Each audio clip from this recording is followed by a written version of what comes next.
Hello everyone. Thank you so much for joining me today. Welcome to all of my replay viewers and everyone that's coming on. I said I might not make it on today, but I am going to get on. I thought that my meeting was going to last a little bit longer, and I decided I had the time. So I'm going to flip this camera around. Hey guys, I'm going to have to move my tripod a little bit because otherwise that light is going to be in our face. Hi everyone that's coming on. Thank you so much for joining me today. If this is your first time with you, my name is Keely. I'm the owner of LoveHopeAdventure.com, and I blog about the marriage relationship, intimacy in marriage, and things that you can do to have a closer relationship with your spouse. Sometimes I talk about lifestyle posts, so occasionally you're going to see some homemaking things come across, or crafts, or whatever. Just kind of lifestyle things, because I think everything that we do in our life ultimately affects our marriage, and we should be keeping an eye on how we handle the things in our home so that we can have great marriages. Today I had a question come from Stacy from Humorous Homemaking, and I hope you'll check Stacy out. She has a great blog and she comes on Periscope. I usually try to get on before her, so Stacy, if you're watching, I'm going to try and wrap up before you normally get on today. And she asked me to kind of go over something that I talked about in one of my blog posts. I said that I pretty much make my bedroom off limits to my kids. And I think that might not be like the biggest thing that people do anymore. But when I was growing up, we were not allowed to come into my parents' bedroom unless we were invited. And they did invite us in on occasion, but we were never allowed to just go in there and hang out, or, something's on me here. I have no idea what that is. We were never allowed to go in there and just hang out. We weren't allowed to show up unannounced. If we were going to be in my parents' bedroom, they had to invite us in, and we had to get permission. And you know what? That rule still stands. My parents have a bathroom in their bedroom in the new house they live in. And if anybody wants to use that bathroom, they ask my parents first.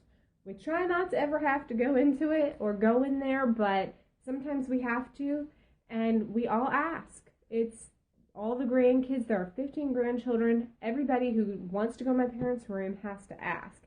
And that is the culture of my home that I grew up in, and the way they have it now.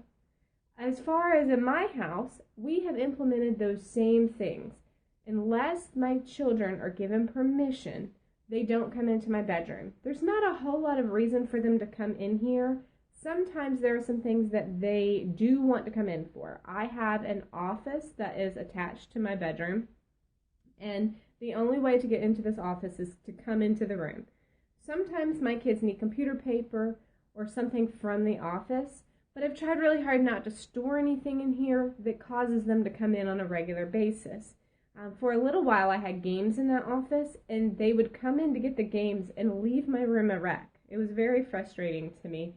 So I moved the games out of here, and they have even less reason to be in this bedroom. There are a lot of reasons why I have that rule. I want to teach my kids personal space. First of all, it's not just my bedroom that the kids are not allowed to come in without permission. We live in a 4-bedroom house, and I ended up giving each of my kids their own bedroom. That's not what I expected to do. I expected for my kids to share bedrooms, but the rooms are a little bit small, and my kids' personalities were such that they were not sleeping well at night, so I gave each their own room, and they are not allowed to go into other people's rooms without asking. So they can't go into their brothers' rooms unless they have permission, and if their brothers tell them they're not allowed to be in there anymore, they're allowed to say, you have to leave my bedroom. I want my kids to understand personal space. It is very important that they understand that people, they can't just be in other people's space without asking. And I am the kind of take on the parenting approach that I have the end goal in mind.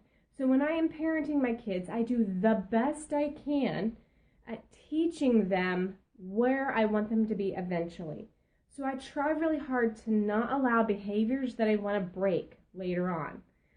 For example, when the kids were little, they would say a lot of very sarcastic things that were pretty funny, but very rude.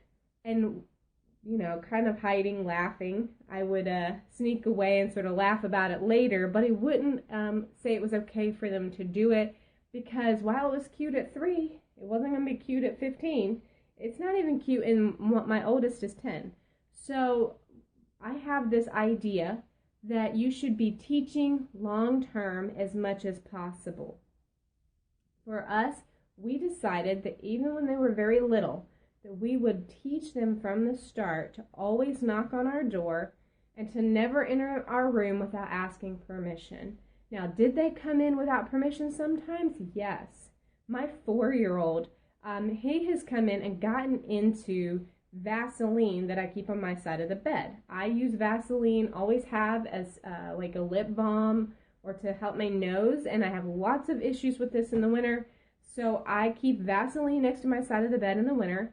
And my son has come in to get Vaseline to put on his mouth and then just rubbed it all over the walls. And I don't want to have to baby-proof my room. I shouldn't have to. This is my space, and I want my kids to respect that I, have space in my house that belongs to me. And the same goes for me with their space. I respect my children's bedrooms. I do ask that they clean it up sometimes, and occasionally I go in and help them clean up their bedrooms. But for the most part, that is their spot, and they get to decide how they're going to manage it. So I do have to go in for the youngest and help make his bed and help him clean up and organize a little bit. But with the older two, unless they want me to come into their bedroom, I pretty much stay out. And that's how my family ran it with us. It worked for us.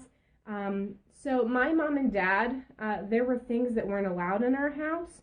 And pretty much my mom and dad were like, look, these things aren't allowed in our house. If we catch you with it, you're going to be in a lot of trouble, or we'll kick you out if you're an adult.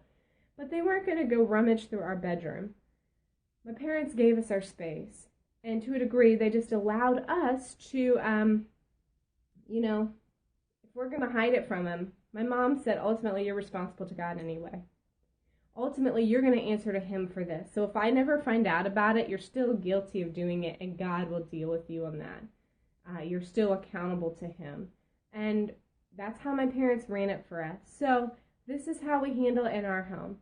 My children do not come in my bedroom unless they've knocked, and I invite them in. And I don't ever let them just come in and hang out. If they need to use my bathroom, they have to ask, and I say, go use my bathroom. If they want to get computer paper, same thing. And I find that it is very important that you make your bedroom, as a married couple, kind of your sanctuary. This place that you can escape from what's going on in the day-to-day life. So I try really hard to keep the bedroom cleaned up. If the rest of the house is a mess, I still want my room to be straight, because I struggle to go rest if the room is not straight. And I can be okay if I can shut a door to another room. So I try to keep my room ready and straight so I can relax at night, and I can feel like I can just, forget what's going on in the house. The other thing it does for us is if my husband and I need to have a conversation in the middle of the day, we can do that. We just shut our door. We will lock it sometimes too. And we just tell our kids, hey, we'll be back. And my kids have learned that if the door is closed, they don't mess with us. And if they do need something, then they are to knock on the door before they come in. And right now, my son is out there eating his lunch, and I have instructed him that he is to wait for me to come out of my bedroom to talk to me. So that has been very helpful, because it allows me to get the break and my husband to get a break if we really need it. We have been teaching our kids this since they were very little. I have used locks on the doors to train my kids to knock before they come in, because they would knock and they would just still come in. Or they would just come in and not know how to knock. So I definitely have used locks to train them in that, and I think there's nothing wrong with that. Having a lock on your door is very helpful with privacy. So that's kind of where we have chosen to take the direction with our kids. If you don't make your room off limits to your children, then that's okay with, that's what you have to do. For me, I'm not okay with them being in here. I don't want to have to baby-proof it. I don't want to have to make sure stuff is put away. I don't want my kids looking at anything that's private. If I've got something in the office that I don't want them to see, I mean, they don't need to see the bills. They don't need to be seeing all the things that come in the mail. I have a place that I can put that stuff. And yes, I like to, same thing with you, Kelly. I don't like having to baby-proof. And I'll be honest, I'm not a big baby-proofer anyway. I am not that mom that ever did the child locks or whatever. No. If they wanted to drink the stuff underneath of the cabinet, more power to them. I mean, honestly. I just taught my kids to stay out of the kitchen cabinets. I taught them to kept all the doors and stuff closed. And I kept a very big watch on them. But, you know, I'm not a big baby-proofer anyway. My room even less so. And now that my kids are getting older and they understand things about sex, I don't want them coming in and snooping around. If my husband and I have written a note to each other or something, I don't want them doing that. Oh, your home study made you proof? Wow. That's pretty crazy. I'm sure they did. Oh, that's right, because you're trying to adopt. I bet they did make you baby-proof. That's so frustrating. When I was adopted, that was not a thing. They came into the house, but baby-proofing, I don't think so. So we just kind of grew up in a home where my mom was like, oh, you'll learn. Touch that hot stove. You'll learn. You know, you're not going to drink the dish liquid. Seriously. It's awful. You're not going to kill yourself with it. Right? So that's the generation I grew up in. And that's the generation that my kids will grow up into. They're going to grow up with a lot of the same things that I grew up being taught. So I did want to show you my bedroom, though, for just a minute. Because in addition to keeping the kids out of my bedroom, we really try to make this room a romantic place that we can come together and be with one another. And I try to make sure that it's decorated in a way that will make me feel excited to be in here. And I don't know if I'm like the best decorator in the world, but we have spent a number of years being given a lot of things and weeding through a lot of stuff we've been given to create what is in our bedroom. And we've been able to purchase a couple of little things to make it all make sense. So I wanted to show it to you real quick because this is my romantic Valentine's bedroom. But the lights are actually always up. So I just have extra lights up right now that are red. This is my dresser, and I have red and white lights on the dresser, if you guys can see that. And there's actually candles everywhere. I think that having lights you can plug in makes it so easy. All you have to do is plug them in, and then you have romantic lighting. And then that's my bed, and I've got the lights above it. And actually, all those candles on the wall, those candle holders Austin bought for me. It's the one thing in here that we actually purchased it. Everything else in the bedroom, and for the most part my whole house, has been given to us. But we did purchase those things that are on the wall, and we can light them every now and then. So this is my bedroom. It's pretty simple, pretty little. And there's my office. And I try to just pretend this room doesn't exist all the time because we let it get kind of messy. Obviously, I have sewing stuff and I have a desk. So those are some difficult areas. Let me flip my camera back around so I can say hi to everyone again. And I hope I'm not making you sick, because I would be feeling sick if I was watching this on Periscope. I'm not going to lie. I don't do very good with the panning cameras. So this is just sort of a look into my bedroom and how we handle our kids with our bedroom. My children have to always ask permission. I will sometimes grant it, and we don't ever just hang out in here. And if there's something that you maybe didn't notice, I don't have a television in my bedroom. And I'm actually against televisions in bedrooms, even for my children, because I think that all of that, time in front of the TV should be a family time that you come together and you do it with one another. And I'm not okay with putting my kids in a bedroom and not having their ability to be creative. They gotta have times that they unplug, and so do we. We have never had a television in our bedroom, and I'm so thankful for that, because I think we would have this really bad habit of probably keeping the TV on and falling asleep to it. And I know that it would really be bad for my marriage. If you have a television in your bedroom, I'm not saying don't have one. I'm just telling you, in my marriage, for my relationship, that would be a bad move. So this is why we've made that decision. The same thing goes with not having kids in my bedroom. I'm not telling you you should never have your kids in your room. That's up to you. You make those decisions for yourself. I need a space in my home that doesn't have toys in it. I need to be able to walk through my house without stepping on Legos. At night, I'm going to be walking through here in the dark. I don't want to step on everybody's stuff, right? So those are the things that I've done for me, and that's just how we've made it work in our home.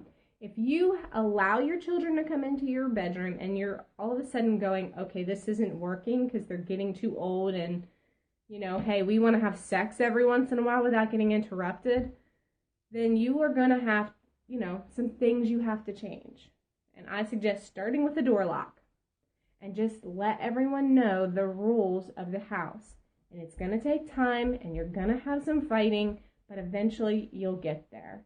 And like I said, I've been talking to you for probably 10 or 15 minutes, and my 4-year-old is in the other part of the house. And I told him before I came in here, don't knock on the door, don't come get me. As soon as I come out, if you have any questions, you can talk to me. And he's listened to me on that, but it has taken a lot of training and a lot of teaching and a lot of fighting, and that's where we are now. So thank you so much for joining me today, and I hope that if you have any questions, you can feel free to tweet at me. I am Love Hope Advent on Twitter. You can also write into me on my website, lovehopeadventure.com. I have a contact page, and on my contact page I have an email address. So if you want me to talk about something in one of the scopes, either put a comment here on the scope and I'll try to watch it later, or tweet at me or send me a message on my Love Hope Adventure page. And I'm also on Facebook, and you can message me through the Facebook page, Love Hope Adventure. So if you'll go to lovehopeadventure.com, you should be able to find all of my social media outlets on there if you can't find me in the search bars. Again, thanks so much for joining me, and I look forward to seeing everyone tomorrow around this same time, unless something crazy happens. Have a great day.